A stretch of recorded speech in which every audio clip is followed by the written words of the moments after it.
Often parents present to me with the complaints of, my kid has 3 colds in the last 6 months. My kid's immunity is very weak. Can you do something about it? Today we will see about this immune system in detail in this video. Hi friends, I am Dr. Karamat. This is Scientific Doctor channel.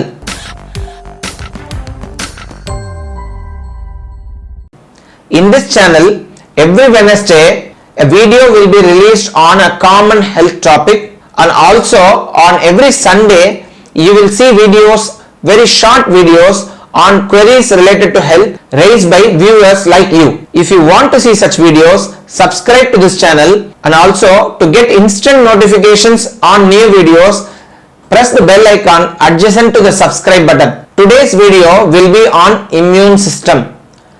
The cornerstone of immune system is to differentiate between self and non-self. That is, which is self belonging to the body and which is non-self or foreign, which is coming from outside, so that the immune system can fight against it. So, immune system is essentially a defense system. Like in defense, there are many layers in immune system also. The first layer is a physical barrier. Like there is a fence on a border between two neighboring countries, you can have a physical barrier.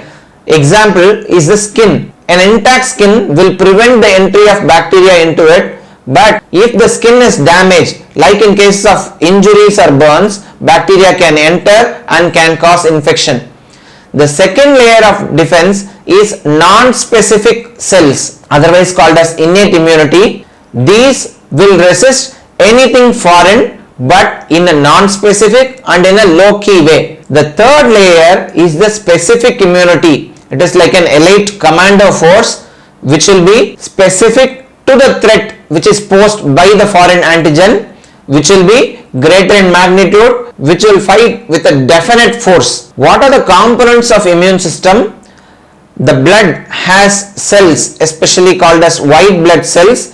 These form the primary part of immune system. Also, you have parallelly running lymphatics and lymph nodes, which are essential parts of immune system. As I said in the previous video, your tonsils, adenoids are also part of the immune system. There is an organ called thymus in the chest and an organ in the abdomen called spleen, which also form important components of immune system.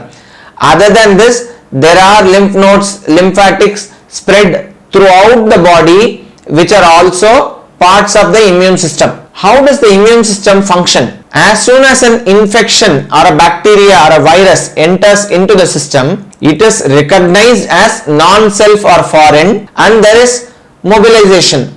Like a troop mobilization, the cells are mobilized. You develop antibodies against this, and via the antibodies and specific cells called killer cells, you destroy that foreign organism. So in case of a first infection, before this happens, you may experience that infection or the effects of it. That is, you will get the disease and then you will develop an immunity. In case the same bacteria or virus enters again, you will have memory against this. That is, there might be pre-existing antibodies which can prevent the infection itself, that is the disease itself, from happening. From this point we have learned that without getting a disease, getting immunity is difficult. That's why we use vaccines. Vaccines are a way to get immunity without getting the disease itself. In immune system there are two types, that is active and passive immunity. Passive immunity is one where the antibodies are given directly without any active work done by the own immune system. This is usually given to young infants, that is via the mother. When the child is born, the child gets all the immune cells from the mother, so that the child is protected to a certain extent for a certain period of time. God or Mother Nature, however you may call, has designed this so that the young infants are protected against serious diseases, especially when they have zero immunity. So this passive immunity doesn't last long. As it gets exhausted, you will be exposed to infections and you will get diseases. So that's why it is very natural for young children to get infections often compared to older children or adults. For example, any under 5 child will have approximately 6 to 8 colds or respiratory infections per year. So presence of or occurrence of diseases itself is not a failure of immune system. The immune system is maturing by getting exposed to these infections and producing antibodies. So recurrent minor infections like colds or fever does not denote a failure of immune system or immunodeficiency. Similarly, many of my patients have this doubt whenever a wheezing child or an allergic child gets frequent colds. They think it is the failure of immune system or a immunodeficiency. Here it is not immunodeficiency. The immune system is hyperreactive. It is acting more. It is acting more against a normal antigen against which other people don't react. So these are the group of disorders where the immune system is not deficient. There is a third group of disorders called autoimmune diseases where there is a failure to differentiate between self and foreign.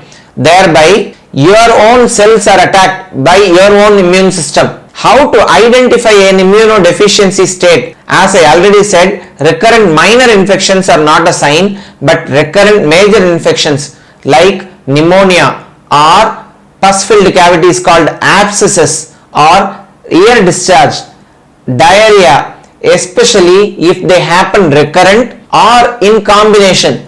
That is, the same child getting a pneumonia, ear infection, diarrhea. So this child might be a immunodeficient state. Friends, today we have learnt about immune system, that it is okay to have recurrent minor infections even if the immunity is stronger or the immune system is good. Wheezing is essentially due to an immune hyperreactive state, not an immunodeficiency state, and vaccines are a way to get immunity without actually having the disease. If you like this video, kindly share it among your friends and relatives. If you want to see such videos, subscribe to this channel. Till we meet again, bye.